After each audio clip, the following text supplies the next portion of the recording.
ஸ்ரீ மகாலட்சுமியின் தோற்ற புராண கதை. லட்சுமி தேவி செல்வத்தின் கடவுளாகவும் மகாவிஷ்ணுவின் துணைவியாகவும் இந்து சமயத்தில் வணங்கப்படுகிறார். இவருக்கு திருமகள், அலைமகள், மலர்மகள் போன்ற பெயர்களும் உண்டு. பார்க்கடல் கடைதல், ஷீரா சக்ரா மந்தானம்.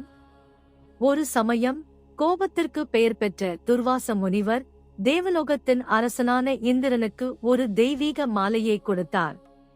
இந்திரன் அந்த மாலையை அலட்சியமாக தன் யானையான ஐராவதத்தின் கழுத்தில் அணிவித்தான். யானை அந்த மாலையை கழற்றி வீசியது.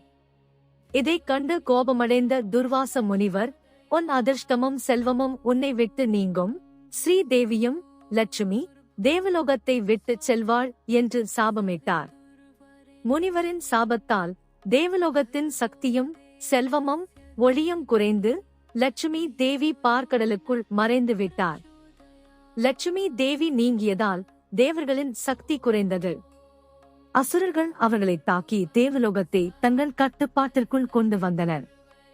தேவர்கள் பிரம்மதேவனிடம் சென்று முறையிட்டனர்.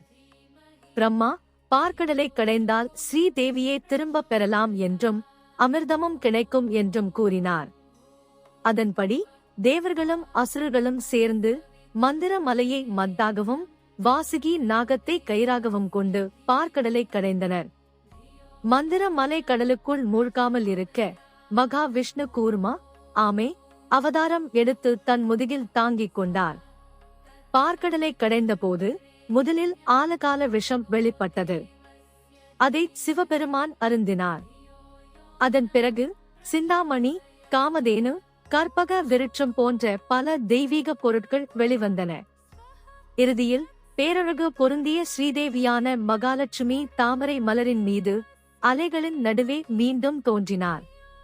அலைகளில் தோன்றியதால் இவருக்கு அலைமகள் என்ற பெயரும் வந்தது. தேவாசுரர்கள் அனைவரும் லட்சுமி தேவியின் அழகில் மயங்கினர். மகாலட்சுமி தனது துணையாக மகாவிஷ்ணுவை தேர்ந்தெடுத்து அவருக்கு மாலையிட்டு மணந்து கொண்டார்.